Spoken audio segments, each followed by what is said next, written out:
श्री स्वामी समर्थ. तुम्हा सर्वांचं श्री स्वामी समर्थ कृपा या चॅनलवर मनापासून खूप खूप स्वागत.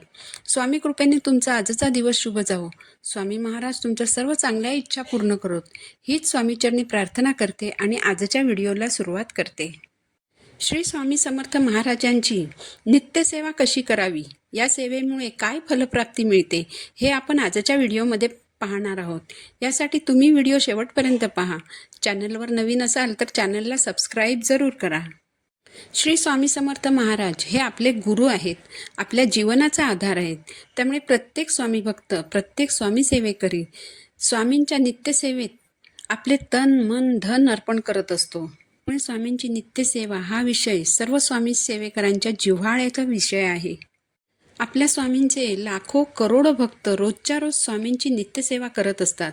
पण बरेच लोक असे आहेत जे महाराजांची भक्ती करतात, पण नित्यसेवा कशी करावी हे त्यांना माहीत नसते. तसेच दररोज नवीन लोक स्वामी सेवेत सामील होत असतात, त्यांना ही नित्यसेवा कशी करावी हे माहीत नसतं.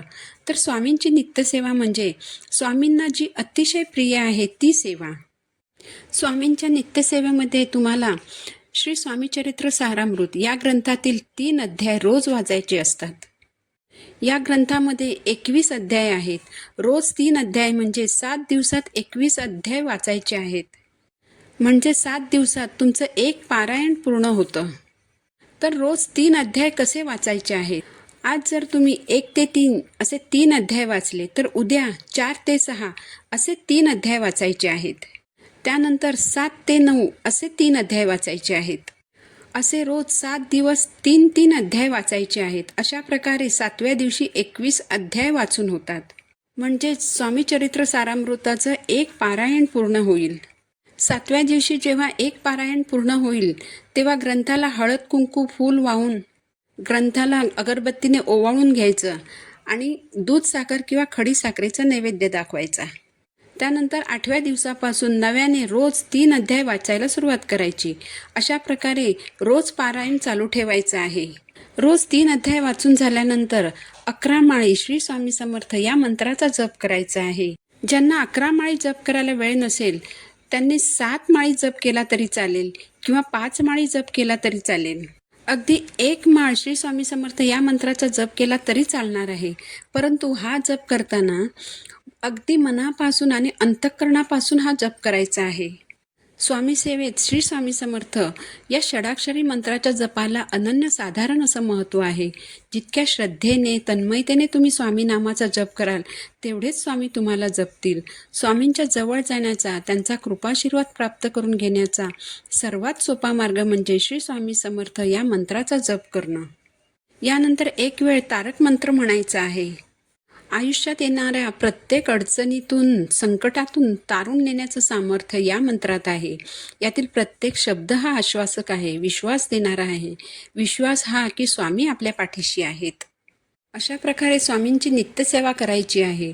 आता नित्यसेवा केल्यामुळे आपल्याला काय फलप्राप्ती होते?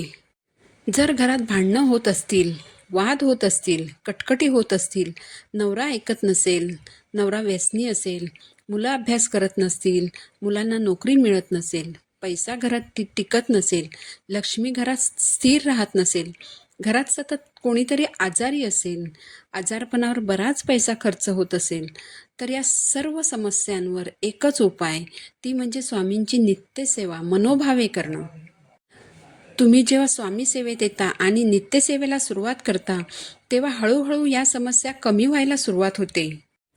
तुम्ही जेव्हा नित्यसेवेला सुरुवात करता तेव्हा तुमच्या पूर्वजन्मात आणि तुमच्या या जन्मात ज्या काही वाईट गोष्टी तुमच्याकडून घडल्या असतील त्यांचा नाश व्हायला सुरुवात होते.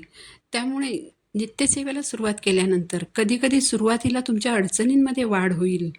पण कितीही संकटे वाढली तरी स्वामी सेवा सुरू ठेवा. त्यात खंड पडू देऊ नका. स्वामींवरील श्रद्धा ढळू देऊ नका. उलट तुम्ही जास्त सेवा करायला लागा. मग बघा तुम्हाला हळूहळू कितीतरी चांगले अनुभव येऊ लागतील. पण हे सगळं घडायला थोडा वेळ लागतो. तर धीर धरा, स्वामींवर विश्वास ठेवा आणि नित्यसेवा चालूच ठेवा. त्यानंतर मात्र तुमच्या आयुष्यात जर काही संकट आलीच तर त्यातून बाहेर पडायचा मार्ग स्वामीच तुम्हाला दाखवतील. लाखो करोडो भक्तांना याचा अनुभव घेतलेला आहे. ज्यांनी ज्यांनी स्वामींच्या या सेवांचा अनुभव घेतला असेल त्याने कमेंटमध्ये जरूर सांगा, जेणेकरून जे नवीन लोक स्वामी सेवेत येत आहेत त्यांच्यामध्ये स्वामी सेवा करण्यासाठी उत्साह निर्माण होईल आणि नवीन स्वामी सेवेकरी घडवल्याचं पुण्य तुमच्या खात्यात जमा होईल. स्वामी चरित्र सारामृत हा ग्रंथ खूप छोटा आहे, सोप्या भाषेत आहे, त्यामुळे वाचायला वेळ लागत नाही. ज्यांची मुलं लहान आहेत त्या आईवडिलांनी मुलांसाठी स्वामींची ही नित्यसेवा आवर्जून करावी. त्यामुळे मुलांना लहानपणापासूनच चांगल्या सवयी लागतील, मुलं चांगल्या मार्गाला लागतील.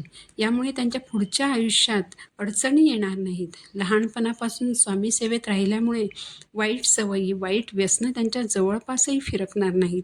याचाच अर्थ असा की नित्यसेवा केल्यामुळे स्वामींची अखंड कृपा तुमच्यावर राहते. नित्यसेवेत स्वामींच्या नामस्मरणाला देखील अनन्यसाधारण असं महत्त्व आहे.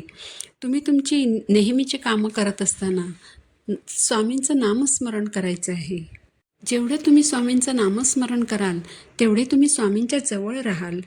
सर्वांनाच माहीत आहे की अशक्यही शक्य करण्याचं सामर्थ्य हे फक्त आपल्या स्वामी महाराजांमध्ये आहे. त्यामुळे स्वामींची नित्यसेवा करत राहा. स्वामी तुम्हाला कधीच काही कमी पडू देणार नाहीत. व्हिडिओ आवडला असेल तर चॅनलला सबस्क्राईब जरूर करा. पुन्हा भेटू नवीन व्हिडिओसोबत. श्री स्वामी समर्थ.